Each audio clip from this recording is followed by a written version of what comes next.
ఈ అసెంబ్లీలో బిల్స్ మీద డిస్కషన్స్ అయినాయి. ఏ ఒక్క బిల్కు సరిగ్గా సమాధానం వచ్చిందమ్మా? నేను ఆ రోజు హోమ్ డిపార్ట్మెంట్ మీద అంత అరిశాను కదా, రిప్లై చెప్పండి గవర్నమెంట్కి వెళ్ళి.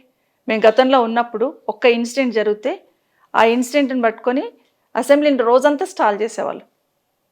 ఈ సంఘటన జరిగింది, ఏం చేస్తుంది గవర్నమెంట్ అని, ఏం చేస్తుందని. ఒకరోజు నాకు బాగా గుర్తుంది, మన మాసప్ ట్యాంక్ దగ్గర ఒక కాలేజ్ ఉండే, ఒక అమ్మాయి సూసైడ్ చేసుకుంది కాలేజీలోకి, జూనియర్ కాలేజీలోకి వెళ్ళి దుంకి. నన్ను ఆ రోజు 1 అవర్ ఇబ్బంది పెట్టింది అసెంబ్లీలో. ఒక లేడీ హోమ్ మినిస్టర్ ఉండి ఒక అమ్మాయి అక్కడికి వెళ్ళి దుంకి చనిపోతే ఏమి లా అండ్ ఆర్డర్ మెయింటైన్ చేస్తున్నారు మీరు? 1 అవర్ ఇబ్బంది పెట్టారు. ఈరోజు ఎన్ని సంఘటనలు జరుగుతున్నాయి కదా, ఇంత అర్చాం కదా, ఇంత మాట్లాడాం కదా, ఒక్కదానికి రిప్లై వచ్చిందా? సరే, ప్రాధాన్యత రంగాలలో అగ్రికల్చర్తో పాటు విద్య ఉంటుంది. విద్య గురించి చాలా గొప్పగా చెప్తున్నారు, యూనివర్సిటీ ఏర్పాటు చేసినాం, అది చేసినాం. ఏమన్నా సమాధానం వచ్చిందా వాళ్ళ దగ్గర నుండి? ఒక్క సమాధానం ఏదైనా వచ్చిందా? మేము ఇది యాక్షన్ తీసుకున్నాం, గీ చర్య తీసుకున్నాం, గీ తీసుకోబోతామని ఏమని చెప్పారా? రాలేదు, ఒక్కటి రాలేదు. అన్నిటికన్నా ముఖ్యంగా బిల్లు మన బడ్జెట్లో ఫైనల్గా బిల్ పాస్ చేస్తున్నప్పుడు కేటీఆర్ గారు మాట్లాడిన తర్వాత రిప్లై వచ్చిందా మనకు? ద్రవ్య వినిమయ బిల్ అయిన తర్వాత రిప్లై ఒక 2 అవర్స్ ఉంటుండే గవర్నమెంట్కి వెళ్ళి, మళ్ళీ క్లారిఫికేషన్స్ ఉంటుండే. ఏమున్నాయి అసలు? మీ రిప్లై ఎక్కడుంది అసలు? ఏదో ఒక రకంగా ప్రభుత్వం దగ్గర సమాధానం చెప్పడానికి ఏమీ లేదు. అన్నిటికన్నా ముఖ్యంగా వాళ్ళకి ఎవరికి అక్కడ అవగాహన లేదు. ముఖ్యమంత్రి గారు సమాధానం చెప్పాలి, లేదు కాబట్టి ఏదో ఒక రకంగా ఇష్యూని డైవర్ట్ చేసి పోస్ట్పోన్ చేసుకోనో లేకపోతే మామూలుగా బుల్డోజ్ చేసుకొని వెళ్ళిపోవడం. ఈరోజు కూడా ఏం జరిగింది?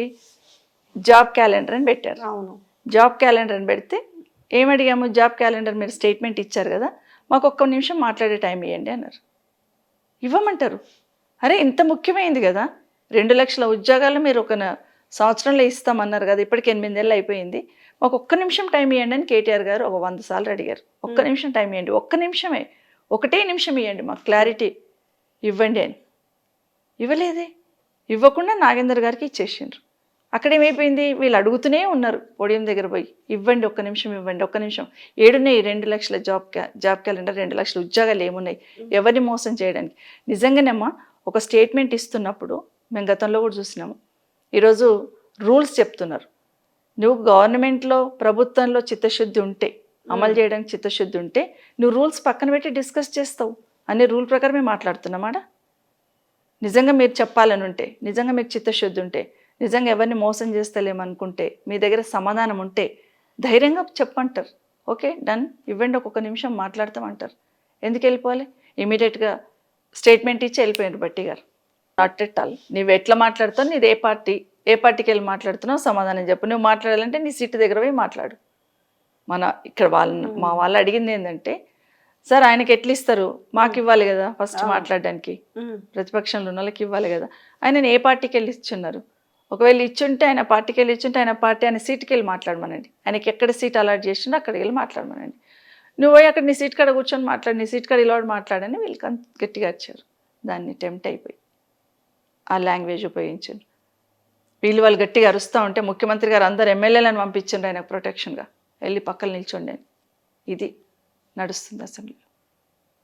ముందర 4, వెనకాల 4, ఆయన పక్కన 4 నిలబడ్డారు మాట్లాడుతుంటే. వీళ్ళు అరుస్తున్నారు ఇక్కడ నుండి, నీ సీట్ దగ్గరకు నువ్వు మాట్లాడని చెప్తున్నారని. అసలు నువ్వెవరు మాట్లాడడానికి అంటున్నారు. దాని నుండి ఆయన మాట్లాడిన మాటలు, స్పీకర్ గారు చక్కగా ఇయర్ ఫోన్స్ పెట్టుకున్నారు, మాటలు వినిపించలేదా? ఒక అమ్మని మాట్లాడుతుంటే, తల్లి ఎవరికైనా తల్లే కదా, అట్లాంటి లాంగ్వేజ్ అసెంబ్లీలో వాడుతూ ఉంటే వినిపించలేదమ్మా? ఇమీడియట్గా వార్న్ చేయాలి కదా స్పీకర్ గారు. స్పీకర్ గారి మీద ఆరోపణ చేయడం అని కాదు, కానీ మొన్న ముఖ్యమంత్రి గారు మమ్మల్ని తిడుతుంటే కూడా నవ్వుతున్నారు స్పీకర్ గారు. బాధేసిందమ్మా. ఎందుకంటే మందలించాల్సిన వాళ్ళు, ఆపాల్సిన వాళ్ళే నవ్వుతూ ఉంటే ఇంకెవరు చెప్తాం మేము? మమ్మల్ని ఏమో మాట్లాడిస్తలేరు, మీరేమో ముఖ్యమంత్రి గారు మాట్లాడుతుంటే మీరు నవ్వుతున్నారు. మళ్ళీ ఈరోజు కూడా నాగేందర్ గారు తిడుతూ ఉంటే కూడా వినిపించినట్టు వదిలేశారు. అక్బరుద్దీన్ ఓవైసీ గారు వచ్చి అడిగేంత వరకు దాని మీద స్పందనే లేదే. సో ఆ మాటలు వినలేక వెళ్ళిపోదాం పదండి. అసలు తెలంగాణ మూమెంట్లో కూడా ఇవే మాటలు మాట్లాడారు కదా వాళ్ళు. అప్పుడు కూడా తెలంగాణ వాదుల్ని, నా రేవంత్ రెడ్డి గారు కావచ్చు, నాగేందర్ గారు కావచ్చు, అలాగే బెదిరించినట్టే మాట్లాడారు కదా. అదే హీరోయిజం అనుకుంటున్నట్టు. కానీ సభా హుందాతనాన్ని కాపాడాలి, సభా గౌరవాన్ని కాపాడాలి, సభలో పద్ధతిగా మాట్లాడాలి. మనం మాట్లాడుతుంటే లక్షలాది మంది చూస్తూ ఉన్నారు, ఏ మెసేజ్ పంపిస్తామనేది మర్చిపోతున్నారమ్మా. కొత్తగా గెలిచి వచ్చిన ఎమ్మెల్యేలు కూడా అదే మాట్లాడుతున్నారు, అట్లాగే మాట్లాడుతున్నారు. మేమైతే ఆశ్చర్యం. మేము ఎన్నిసార్లు అసెంబ్లీకి పోయినా 10 సార్లు చదువుకుంటాం. మేము ఎక్కడైనా ఒక పాయింట్ ఇది అయిపోతుందేమో, ఎక్కడైనా టెంప్ట్ అయిపోతామేమో. డూ అనేది రు అనాలి, మాట్లాడుతున్నారు. నీవు అనేది మీరు అని మాట్లాడాలి. ఇవన్నీ చూసుకుంటాం మేము ఒక్కొక్క పాయింట్. ఇప్పుడు అక్కడ చూస్తుంటే అసలు ఆశ్చర్యం వేస్తుంది. ఎక్కడ కూర్చున్నాం అసలు మేము? ఒకరొకరు మాట్లాడతారు మమ్మల్ని. కొత్తగా వచ్చిన పిల్లలు కూడా మీకేం నష్టం, మీకేం ఇబ్బంది అయింది, అక్కలే అన్నారు కదా మిమ్మల్ని అంటే. గౌరవించుడు కదా అక్కలే. మాకేమో మైక్ ఇవ్వరు కదా. మీరు మాకు మైక్ ఇస్తే కదా మేము మాట్లాడతాం.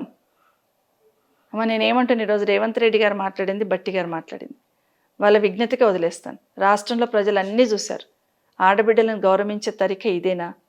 ఇలాగే మాట్లాడతారు అసెంబ్లీలో? అది వాళ్ళ విజ్ఞత. వాళ్ళ ఇంట్లో అక్క చెల్లెళ్ళు ఉన్నారు, వాళ్ళ ఇంట్లో ఆడబిడ్డలు ఉంటారు.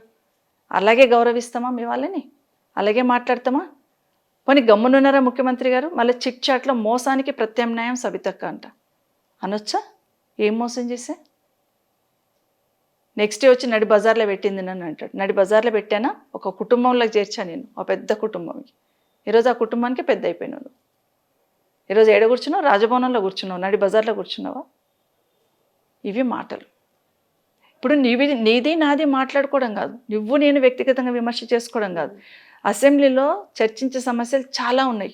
ఇది అవసరం లేదు, ఈ వ్యక్తిగత విషయాలు. అందుకే చెప్తున్నా, ప్రజలకు అర్థం కావాల్సింది అదేనమ్మా. వ్యక్తిగతంగా విమర్శలకు ఒక ముఖ్యమంత్రి గారు పోతున్నారంటే రాష్ట్రంలో ఎన్ని సమస్యలు ఉన్నాయి. ఈరోజు రుణమాఫీ అన్నారు, ఎంతమందికి మాఫీ అయింది? దాని గురించి అడుగుతాం కదా అసెంబ్లీలో, సమాధానం లేదు. ఈరోజు ఎక్కడ చూసినా అఘాయిత్యాలు, అత్యాచారాలు జరుగుతున్నాయి. అడుగుతున్నప్పుడు నువ్వు సమాధానం చెప్పాలి కదా ముఖ్యమంత్రిగా. జాబ్ క్యాలెండర్ అన్నావు, నువ్వు వివరించాలి కదా మాకు ఎక్స్ప్లెయిన్ చేస్తే ఆటోమేటిక్గా కింద నిరుద్యోగులకు పోతుంది కదా.